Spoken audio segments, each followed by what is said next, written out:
ಒಡೀಸ್. ನಮಸ್ಕಾರ. ಎಲ್ಲರ ಮನೆ ಟಿವಿನಲ್ಲೂ ಆಂಟಿಗಳು ಜಾಸ್ತಿ ಆಗ್ತಾ ಇದ್ದಾರೆ ಅಂತ ನನಗೆ ಇನ್ಫಾರ್ಮೇಷನ್ ಬರ್ತಾ ಇರುತ್ತೆ. ಹಾಗಾಗಿ ನಾನು ಬಂದಿದ್ದೀನಿ ವೈರಸ್ ಈ ಕಾರ್ಯಕ್ರಮ ಉಡೀಸ್. ಇವತ್ತಿನ ವಿಷಯಕ್ಕೆ ಬಂದ್ಬಿಡೋಣ. ಈ ರಾಜ್ಯದ ಮುಖ್ಯಮಂತ್ರಿ ಶ್ರೀ ಸಿದ್ದರಾಮಯ್ಯನವರು. ಅಯ್ಯೋ, ಈ ರಾಜ್ಯದ ಮುಖ್ಯಮಂತ್ರಿ ಸಿದ್ದರಾಮಯ್ಯನವರೇ, ಅದನ್ನ ಯಾಕೆ ನಾನು ಒತ್ತಿ ಹೇಳ್ತಾ ಇದ್ದೀನಿ? ಸಾರಿ ಸಿದ್ದರಾಮಯ್ಯವರೇ, ಅದು ಬೇಜಾರು ಮಾಡ್ಕೊಬೇಡಿ, ಫ್ಲೋನಲ್ಲಿ ಬಂದ್ಬಿಡುತ್ತೆ, ನೀವು ಅಡ್ಜಸ್ಟ್ ಮಾಡ್ಕೊಳ್ಳಿ. ಎಂತೆಂಥದ್ದೋ ಅಡ್ಜಸ್ಟ್ ಮಾಡ್ಕೊಂಡಿದ್ದೀರಾ, ಇದೊಂದು ಅಡ್ಜಸ್ಟ್ ಮಾಡ್ಕೊಳಕ್ಕಾಗಲ್ವಾ? ಅಡ್ಜಸ್ಟ್ ಮಾಡ್ಕೊಳ್ಳಿ ಪ್ಲೀಸ್. ರೀ, ಈ ಥರ ಕೊಂಕಣ ಸುತ್ಕೊಂಡು ಮೈಲಾರಕ್ಕೆ ಬರೋದ ಬಿಟ್ಬಿಟ್ಟು ಅದೇನೇ ಇದ್ರು ನೇರವಾಗಿ ಹೇಳ್ಬಿಡಿ. ಯಾಕೆಂದರೆ ಈ ಸಿದ್ದರಾಮಯ್ಯ ಯಾವತ್ತಿದ್ರು ಸ್ಟ್ರೈಟೆಯ, ಗೊತ್ತಲ್ವಾ? ನೀವು ಅದೇನು ಡೈಲಾಗ್ ಹೇಳ್ತಿರೋ ಹೇಳ್ಬಿಡಿ, ನಾನು ಅದಕ್ಕೆ ಅದೇನು ಕೌಂಟ್ರ್ ಕೊಡಬೇಕೋ ಕೊಟ್ಕೊಂಡು ಹೋಗ್ಬಿಡ್ತೀನಿ. ಓ, ಸಖತ್ತು ಸ್ಪೀಡಪ್ಪ ಸಿದ್ದು ಅವರು. ಇದೊಂದು ವಿಚಾರ ಬಿಟ್ಟು ಇನ್ನೆಲ್ಲ ವಿಚಾರದಲ್ಲೂ ಸಿಕ್ಕಾಪಟ್ಟೆ ಸ್ಲೋ ಮೋಷನ್. ಈ ಸ್ಲೋ ಮೋಷನ್ ವಿಚಾರನ ಆಮೇಲೆ ಪರ್ಸ್ನಲ್ ಆಗಿ ಕೂತ್ಕೊಂಡು ಮಾತಾಡೋಣ. ಈಗ ನೇರವಾಗಿ ವಿಷಯಕ್ಕೆ ಬಂದ್ಬಿಡ್ತೀನಿ. ಸಿದ್ದು ಅವರೇ, ಈ ಸಂತೋಷ್ ಲಾಡ್ ವಿಚಾರ ಬಂದಾಗ ನಮ್ಮ ಸಿದ್ದರಾಮಯ್ಯನವರು ಕರೆಂಟ್ ಹೊಡೆದ ಕಾಗೆ ಥರ ಆಗ್ಬಿಡ್ತಾರಂತೆ. ಆ ಲಾಡೋ ಬಗ್ಗೆ ಕೇಳಿದ್ರೆ ಆ ವಯ್ಯನ ಹೆಸರೇ ಇಲ್ಲ ಅಂತ ಈ ಸೀಸ್ ಆಗಿರೋ ಹಳೇ ರೇಡಿಯೋನಲ್ಲಿ ಪಾಡಿದ್ದೇ ಪಾಡೋ ಪುಂಗ್ದಾಸೆ ಅಂತರ ಹೇಳಿದ್ದೇ ಹೇಳ್ತಿರಂತಲ್ಲ, ಯಾಕೆ ಅಂತ ನಾನು ಕೇಳ್ತಾ ಇಲ್ಲ, ಜನ ಕೇಳ್ತಾ ಇದ್ದಾರೆ. ನೀವು ಇದಕ್ಕೆ ಉತ್ತರಿಸಲೇಬೇಕು ಸಿದ್ದು.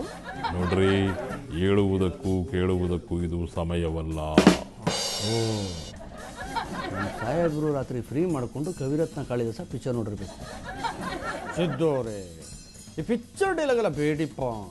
ಕೇಳಿ ಕೇಳಿ ನಮ್ಮ ಹಾರ್ಟು ತೂತಾಗ್ಬಿಟ್ಟಿದೆ. ಸಾರಿ, ಕಿವಿ ತೂತಾಗ್ಬಿಟ್ಟಿದೆ. ಈಗ ಇರೋ ವಿಷಯನ ನೇರವಾಗಿ ಹೇಳೋದಕ್ಕೆ ನಮ್ಮ ದೇವೇಗೌಡರ ತರಹ ರಾಹುಗಾಲ, ಗುಳಿಗಾಲ, ಯಮಗಂಟ ಕಾಲ ಎಲ್ಲ ನೋಡ್ತಿರಿಯೇ.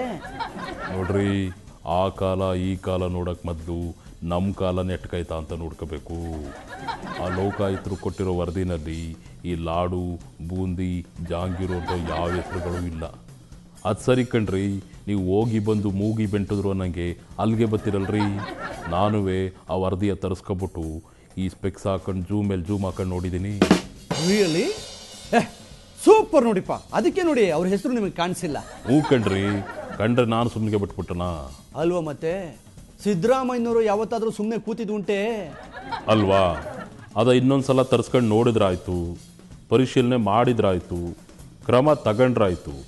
ಇನ್ನೂ ಟೈಮ್ ಅದಲ್ರಿ, ಅದಕ್ಕೆ ಯಾಕೆ ತಲೆ ಕೆಡಿಸ್ಕೊತೀರಿ ನೀವು? ಬಿಡಿ. ರಾಜಕೀಯ ಆಗ್ಬೇಕು ಈ ರಾಜ್ಯದ ಸಿಎಂ ಆಗಿ ಈ ರೀತಿ ಮಾತಾಡ್ಲಿಕ್ಕೆ. ತೆಂಗಿನಕಾಯಿ ಎರಡು ಓಳಾಗಿ ಒಡೆದೋದ್ರು ಎಷ್ಟು ಫೈರ್ ಇಟ್ಕೊಂಡಿದ್ದಾರೆ ನೋಡಿ. ಆ ಯಡ್ಡಿಯವರೇ, ನೀವು ಸಿಕ್ಕಾಪಟ್ಟೆ ಹೀಟ್ ಆಗಬೇಡಿ, ಸ್ವಲ್ಪ ಸಮಾಧಾನ ಮಾಡ್ಕೊಳ್ಳಿ. ನಮ್ಮ ಸಿದ್ದು ಅವರಿಗೆ ಬೇಜಾರಾಗ್ಬಿಡುತ್ತೆ ಅಲ್ವಾ ಸಿದ್ದು ಅವರೇ? ಊನಿ ಅನ್ನಲ್ವಾ? ಯಾಕೆ ಅಲ್ಲ ರೀ, ನಿಮ್ಗೆ ಯಾರು ಏನೇ ಅಂದ್ರು ನಿಮ್ಗೇನು ಅನ್ಸಲ್ವಾ? ಓಕೆ ಬಿಡಿ, ನೈಸ್, ಅದನ್ನೇ ಮೇಂಟೈನ್ ಮಾಡಿಪ್ಪ. ಯಡ್ಡಿಯವರೇ, ನೀವು ಕಂಟಿನ್ಯೂ ಮಾಡಿಪ್ಪ. ಯಾವ ಬಾಯಿಂದ ಹೇಳ್ತಾರೆ ಅವರು? ಅವ್ರದ್ದು ಯಾರ್ದು ಊರ್ ಬಾಗ್ಲಾಗಿದೆ. ಗಣ್ಣಿ ಹಗರಣ ವಿಚಾರ ಬಂದಾಗ ನನ್ನ ಮೇಲೆ ಕೇಸ್ ಜಡಿದು ಸಿಎಂ ಸಿಟಿಂದ ಕೆಳಗಡೆ ಇಳಿಸ್ಬಿಟ್ರು, ಜೈಲಿಗೆ ಹೋಗುವಾಗ ಮಾಡಿದ್ರು. ಅದನ್ನೆಲ್ಲ ನೆನೆಸ್ಕೊಂಡ್ರೆ ಎಷ್ಟು ಬೇಜಾರಾಗಬೇಕು ನನಗೆ. ಹೌದೌದೌದು, ಜೊತೆಗೆ ಎಷ್ಟು ಹತ್ತಿದ್ದಾರೆ ಗೊತ್ತಾ ಅಲ್ವಾ ಯಡ್ಡಿಯವರೇ? ಹಳೇದಿನೆಲ್ಲ ನೆನಪು ಮಾಡಿ ಮತ್ತೆ ಕಣ್ಣಲ್ಲಿ ನೀರು ಬರೋ ಥರ ಮಾಡಬೇಡಿ ನೀವು. ಈಗ ಅವ್ರ ಪಕ್ಷದಲ್ಲೇ ಕಣಿಕಳ್ರು, ನಾಯಿ ಕೊಡೆಗಳ ಥರ ಉಟ್ಕೊಂಡಿದ್ದಾರೆ. ಅವ್ರು ಈ ರಾಜ್ಯದ ಮುಖ್ಯಮಂತ್ರಿಗಳಾಗಿದ್ರೆ ಅವರೆಲ್ಲವನ್ನು ಕರೆಸಿ ಅವರ ಬಾಲಗಳನ್ನ ಕಟ್ ಮಾಡಲಿ. ಇಲ್ಲಾಂದ್ರೆ ನಾನೇ ಕಟಿಂಗ್ ತಗೊಂಡು ಅವ್ರ ನರನ ಅಲ್ಲ ಅವ್ರ ಬಾಲನ ಕಟ್ ಮಾಡಿ ಬಿಸಾಕ್ತಾರೆ. ಯಡ್ಡಿಯವರೇ, ನೀವು ಈ ಕೆಲ್ಸಕ್ಕೆ ಹೊಟ್ಟೋಗ್ಬಿಟ್ರೆ ಈ ಎಲೆಕ್ಷನ್ ಪ್ರಚಾರಕ್ಕೆ ಯಾರು ಬರ್ತಾರೆ? ಮೋದಿಯವ್ರು ಬರ್ತಾರಾ? ಮತ್ತಿನ್ನೇನು ಯಡ್ಡಿಜಿ, ನೀವು ಈ ಥರ ಹಾಟ್ ಆಗಿ ಮಾತಾಡಿದ್ರೆ ತಡ್ಕೊಳಕ್ಕಾಗಲ್ಲ ನಮ್ಮ ಕೈಯಲ್ಲಿ. ರೀ ಯಡಿಯೂರಪ್ಪನವರೇ, ಸಾಕು ನಿಲ್ಲಿಸ್ರಿ. ಈ ಥರ ಡೈಲಾಗ್ಗಳೆಲ್ಲ ಸಿನಿಮಾದಲ್ಲಿ ಕೇಳಕ್ಕೆ ಭಾಳ ಚೆನ್ನಾಗಿರ್ತದೆ ಅಲ್ಲ. ನೀವು ಹೋಗ್ಬಿಟ್ಟು ಈ ಸಾಯಿ ಕುಮಾರ್ ಪಿಕ್ಚರಲ್ಲಿ ಡೈಲಾಗ್ ಬರೋಕ್ಕೆ ಸೇರ್ಕೊಂಬಿಡಿ. ಪಿಕ್ಚರ್ 25 ವಾರ ಓಡ್ಬಿಡ್ತದೆ ಜನಗಳೇ ಇಲ್ದಿದಂಗೆ. ನೋಡ್ರಿ, ಅಕ್ರಮ ಗಣಿಗಾರಿಕೆ ತಡೆಯೋದೇ ಈ ಸಿದ್ದರಾಮಯ್ಯನ ಮೊದಲ ಗುರಿ. ಅದರಲ್ಲಿ ನಾನು ಯಾವುದೇ ಥರದ ರಾಜಿ ಮಾಡ್ಕೊಳಕ್ಕೆ ತಯಾರಿಲ್ಲ. ನೋಡ್ರಿ, ಈ ಹಿರೇಮಟ್ಟು ಸೋರೆಮಟ್ಟು ಅನ್ನೋರನ್ನ ಚೂ ಬಿಡ್ತಾರೆ ನೋಡಿ, ಕುಮಾರಸ್ವಾಮಿ ಅಂಥವ್ರಿಗೂ ಹೊಡೀರಿ ಡೈಲಾಗು. ನನ್ನ ಹತ್ರ ಇಟ್ಕೊಬೇಡಿ ನಿಮ್ಮ ಆಟ ಎಲ್ಲ.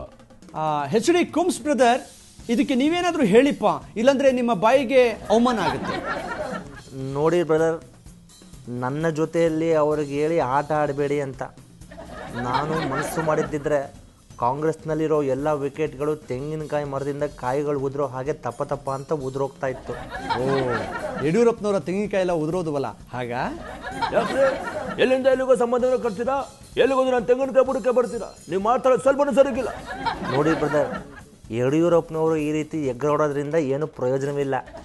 ಯಾವುದಕ್ಕೂ ಆರೋಗ್ಯ ಸಚಿವರಾಗಿರ್ತಕ್ಕಂಥ UT ಖಾದರ್ ಅವ್ರನ್ನ ಭೇಟಿ ಮಾಡಿ ಯಾವುದಾದ್ರೂ ಒಳ್ಳೆ ಹಾಸ್ಪಿಟಲ್ನಲ್ಲಿ BP ಚೆಕ್ ಮಾಡಿಸ್ಕೊಳ್ಳೋದು ಒಳ್ಳೆಯದು. ಮಾಡಿಸ್ಕೋತಾರೆ ಬಿಡಿ. ಹಾಗೆ ಸಿದ್ದರಾಮಯ್ಯನವರು ತಮ್ಮ ಬಾಯನ್ನು ತೊಳ್ಕೊಂಡ್ರೆ ಇನ್ನೂ ಒಳ್ಳೆಯದು. ತೊಳಸ್ಕೋತಾರೆ ಬಿಡಿ. ತೊಳ್ಕೋತಾರೆ ಬಿಡಿ. ಯಾಕೆ ಅಂತಂದರೆ ಅಕ್ರಮ ಗಣಿಗಾರಿಕೆ ಮಾಡ್ತಿರೋದನ್ನು ಬಯಲು ಮಾಡ್ತೀನಿ, ಹೊಸ ಜೈಲನ್ನು ಕಟ್ಟಿಸಿ ಎಲ್ಲರನ್ನೂ ಒಳಗೆ ಹಾಕಿಸ್ತೀನಿ ಅಂತ ಅವರು ಅದೇ ಬಾಯಲ್ಲಿ ಹೇಳಿದರು. ಹೌದಲ್ವಾ ಸಿದ್ದು ಅವರೇ? ಹಾಗಂತ ನೀವು ನಿಮ್ಮದೇ ನಾಲ್ಗೆಲ್ಲಿ ತಾನೇ ಹೇಳಿದ್ದು. ಅದು ಅಲ್ಲದೆ ಪಂಚನ ಎತ್ತಿ ಕಟ್ಕೊಂಡು ಬಳ್ಳಾರಿವರೆಗೂ ಒಂದೇ ಉಸಿರಲ್ಲಿ ವಾಕ್ ಮಾಡಿದ್ದು. ಕೂತು ಎಲ್ಲ ಪಾರ್ಟ್ಸ್ ಇಟ್ಕೊಂಡಿರ್ಬೇಕು. ಅದಕ್ಕೆ ಇಲ್ಲಿಂದ ಬಳ್ಳಾರಿವರೆಗೂ ವಾಕ್ ಮಾಡಿದ್ರು. ಈಗೆಲ್ಲ ಸರಿ ಹೋಗಿರುತ್ತೆ ಬಿಡಿ, ಅದಕ್ಕೆ ಹಾಗೆಲ್ಲ ಮಾತಾಡ್ತಾರೆ ಅವರು. ಅದು ಕರೆಕ್ಟ್. ಸಿದ್ದು ಅವರೇ, ನೀವು CM ಆದಮೇಲೆ ಜೈಲಿರಲಿ, ಒಂದು ಶೌಚಾಲಯ ಕೂಡ ಕಟ್ಸಿಲ್ಲ ನೀವು. ಅದ್ರ ಬಗ್ಗೆ ಯೋಚನೆ ಮಾಡಿದಿರಾ ನೀವು? ರೀ, ಈಗ ಯಾರು ಈಗ ಟಾಯ್ಲೆಟ್ ಕಟ್ಸಿ ನಮಗೆ ತುಂಬ ಅರ್ಜೆಂಟ್ ಆಗಿದೆ ಅಂತ ತಿಂತಿರೋರು ಬಿಡ್ರಿ, ಆ ವಿಷಯನ ಬೇರೆ ಮಾತಾಡ್ರಿದ್ದೀವಿ ನಾವು. ಅಲ್ಲ, ಅದು ಫ್ಲೋನಲ್ಲಿ ಬಂದ್ಬಿಡ್ತು. ನೀವು ಕಿವಿ ಒಳಗಡೆ ಹಾಕಿರೋ ಬೆರಳನ್ನು ಆಚೆ ತೆಗೀರಿ. ನಮ್ಮ ಕುಮಾರಣ್ಣವರು ಏನೋ ಹೇಳ್ತಿದ್ರೆ ಸ್ವಲ್ಪ ಕೇಳಿಸ್ಕೊಳ್ಳಿ. ನೋಡಿ ಬ್ರದರ್, ಸಿದ್ದರಾಮಯ್ಯ ಅವರ ಸರ್ಕಾರದಲ್ಲಿ ಎಂಥ ಗಣಿಕಳರಿದ್ದಾರೆ ಅಂತ ಅವರಿಗೆ ಗೊತ್ತಾಗಿದೆ. ತನ್ನನ್ನು ತಾನು ಸತ್ಯರಿಚ್ಚನ ತುಂಡು ಅಂತ ಹೇಳ್ಕೊಂಡು ಅವಾರ್ಡ್ ತೆಗೆದುಕೊಳ್ತಾರೆ ಇವರು. ಅವರೇ ಸ್ವತಃ ಅವರ ಬಾಯನ್ನು ಮುಚ್ಕೊಂಡು ಕೂತಿದ್ದಾರೆ. ನೈತಿಕತೆ ಅನ್ನೋದೇನಾದರೂ ನಿಜವಾಗ್ಲೂ ಸಿದ್ದರಾಮಯ್ಯನವ್ರಿಗೇನಾದರೂ ಇದ್ದರೆ ಮೊದಲು ಸಂತೋಷ್ ಲಾಡ್ ಅವ್ರ ಹತ್ರ ರಾಜೀನಾಮೆನ ತೆಗೆದುಕೊಂಡು ಅವರನ್ನು ಕಂಬಿ ಎಣಿಸೋ ಹಾಗೆ ಮಾಡಲಿ. ಹೌದೌದು, ಕರೆಕ್ಟು. ಸಿದ್ದರಾಮಯ್ಯ ಅವರೇ, ಇದು ನಿಮ್ಮ ಅದು ಮರ್ಯಾದೆ ಪ್ರಶ್ನೆ. ಹಾಕ್ರಿ ಅವ್ರನ್ನ ಒಳಗೆ, ಜೈಲು ವಾಸ ಹೇಗಿರುತ್ತೆ ಅಂತ ಗೊತ್ತಾಗ್ಲಿ. ದಯವಿಟ್ಟು ನಾನು ಮಾತನಾಡುವಂತಹ ಸಂದರ್ಭದಲ್ಲಿ ಯಡಿಯೂರಪ್ಪನವರು ಮಧ್ಯೆ ಮಧ್ಯೆ ಕಾಯಿ ಹೊಡಿಯಕ್ಕೆ ಬರಬಾರ್ದು. ಯಡಿಯೂರೇ, ಈ ಮಧ್ಯದಲ್ಲಿ ಕಡ್ಡಿ ಆಡಿಸೋದು ಒಳ್ಳೇದಲ್ಲ ಅಂತ ನಮ್ಮ ಕುಮಾರಣ್ಣವರು ಹೇಳ್ತಾ ಇದ್ದಾರೆ. ಗುಂಪಿನಲ್ಲಿ ಗೋವಿಂದ ಅಂತ ಹೇಳಿ ಬಾವುಟ ಆರಿಸ್ತಾ ಇರೋರು ಯಡಿಯೂರಪ್ಪನವರು. ತಾಕತ್ತಿದ್ರೆ ನಿಮಗೂ ಏನಾದರೂ ಹೇಳಬೇಕು ಅಂತ ಅನಿಸಿದ್ರೆ ಅದನ್ನ ಡೈರೆಕ್ಟಾಗಿ ಹೇಳ್ಬೋದು. ಇಲ್ಲ ಅಂತಂದರೆ ಬಾಯಿ ಮುಚ್ಕೊಂಡು ಕೂತ್ಕೊಳ್ಳೋದು ಒಳ್ಳೆಯದು. ಅರ್ಥ ಆಯ್ತಾ ಯಡಿಯೂರಪ್ಪನವರೇ? ಮಾತಿನ ಮೇಲೆ ಒಂದು ಸ್ವಲ್ಪ ಇಡ್ತಾ ಇರಲಿ ನಿಮಗೆ. ನಾವೇನು ಕೈಗೇನು ಬಳೆ ತೊಟ್ಕೊಂಡಿಲ್ಲ. ನೀವೇನು ಮಾತಾಡಬೇಕು ನೀವು ಮಾತಾಡಿ, ನಾವೇನು ಮಾತಾಡಬೇಕು ಅಂತ ನಮಗೂ ಚೆನ್ನಾಗಿ ಗೊತ್ತಿದೆ. ಕೇಳಿಸ್ಕೊಂಡ್ರಲ್ಲ ಕುಮಾರಣ್ಣವರೇ, ತಾವು ಕಂಟಿನ್ಯೂ ಮಾಡಿ. ನೋಡಿ, ಸಿದ್ದರಾಮಯ್ಯನವರು ಬಾಯಿ ಬಿಟ್ಟರೆ ನಮ್ಮಲ್ಲಿ ಅಕ್ರಮ ಇಲ್ಲ, ನಮ್ಮದು ಟ್ರಾನ್ಸ್ಪರೆಂಟ್ ಸರ್ಕಾರ ಅಂತ ಹೇಳ್ತಿರ್ತಾರೆ. ನಿಜವಾಗ್ಲೂ ಇದನ್ನು ಇವರು ಧರ್ಮಸ್ಥಳ ಮಂಜುನಾಥ ಸ್ವಾಮಿ ಮುಂದೆ ಪ್ರಮಾಣ ಮಾಡಿ ಪ್ರೂವ್ ಮಾಡಲಿ. ಹೌದೌದು ಸಿದ್ದು ಅವರೇ, ನೀವು ಆಣೆ ಮಾಡಲೇಬೇಕು. ಆಮೇಲೆ ನಮ್ಮ ಯಡಿಯೂರಪ್ಪ ಅವ್ರ ಥರ ಧರ್ಮಸ್ಥಳಕ್ಕೆ ಬರ್ತೀನಿ ಅಂತ ಬಸ್ ಬುಕ್ ಮಾಡಿಬಿಟ್ಟು ಆಮೇಲೆ ಕ್ಯಾನ್ಸಲ್ ಮಾಡ್ಕೊಂಡ್ಬಿಟ್ರೆ ನಮಗೆ ಸಿಕ್ಕಾಬಟ್ಟೆ ಬೇಜಾರಾಗ್ಬಿಡುತ್ತೆ. ಆಮೇಲೆ ನಿಮಗೂ ವ್ಯಾಲ್ಯೂ ಇರಲ್ಲ ನೋಡಿ ಸಿದ್ದು ಅವರೇ. ಹಾಗೇನಾದ್ರು ನಾನು ಸುಳ್ಳು ಹೇಳಿ ಪ್ರಮಾಣ ಮಾಡಿದ್ರೆ ನನಗೂ ಒಳ್ಳೇದಾಗ್ತಿರ್ಲಿಲ್ಲ, ನನ್ನ ಪಕ್ಷಕ್ಕೂ ಒಳ್ಳೇದಾಗ್ತಿರ್ಲಿಲ್ಲ. ಗೊತ್ತಿಲ್ಲ ನಿಮಗೆ? ನೋಡ್ರಿ, ನಮ್ಮ ಯಡಿಯೂರಪ್ಪನವ್ರಿಗೆ ಒಂದೊಂದ್ಸಲ ತಲೆಯಲ್ಲಿರೋ ಕಿಡ್ನಿ ಚೆನ್ನಾಗಿ ಕೆಲಸ ಮಾಡಿಬಿಡ್ತದೆ. ನಮಗೆ ಈ ಧರ್ಮಸ್ಥಳದ ಮಂಜುನಾಥ ಸ್ವಾಮಿ ಆಣೆ ಮಾಡೋದು ಅಥವಾ ಈ ಅಯ್ಯಪ್ಪ ಸ್ವಾಮಿಗೆ ಈಡ್ಗಾಯಿ ಹೊಡೆಯೋದು ಇವೆಲ್ಲ ಗೊತ್ತಿಲ್ಲ. ನಮ್ಮ ಪಕ್ಷ ಟ್ರಾನ್ಸ್ಪರೆಂಟು, ನಮ್ಮ ಸರ್ಕಾರ ಟ್ರಾನ್ಸ್ಪರೆಂಟು, ನಮ್ಮಲ್ಲಿ ಯಾವುದೇ ಅಕ್ರಮ ಇಲ್ಲ. ಬೇಕಿದ್ರೆ ಎದೆ ಬಗ್ಗೆ ತೋರಿಸ್ಬಿಡ್ತೀನಿ, ನೋಡ್ಕೊಳಕ್ಕೆ ಹೇಳಿ. ಯಾವುದಕ್ಕೂ ಈ ಟ್ರಾನ್ಸ್ಪರೆಂಟ್ ಅನ್ನೋ ವಿಚಾರ ಬಂದಾಗ ಸ್ವಲ್ಪ ಕೇರ್ಫುಲ್ ಆಗಿ ಮಾತಾಡಿ. ನಾನು ವೈರಸ್, ಇದು ಉಡೀಸ್.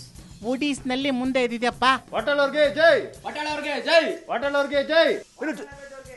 ಇನ್ನು ಜರಕ್ಕೋಗಿ ಇನ್ನು 50 ಜಾಸ್ತಿ ಕೊಡ್ತೀನಿ. ಹೋಟೆಲ್ವ್ರಿಗೆ ಜೈ. ಏಯ್ ಸಾಕು ನಿಲ್ಸು, ನನಗೆ ತಾಳಿ ಕೆಟ್ಟೋಗ್ಬಿಟ್ರೆ ಅಷ್ಟೇ. ಸಾಕು ನಮಸ್ಕಾರ. ಊಟೀಸ್.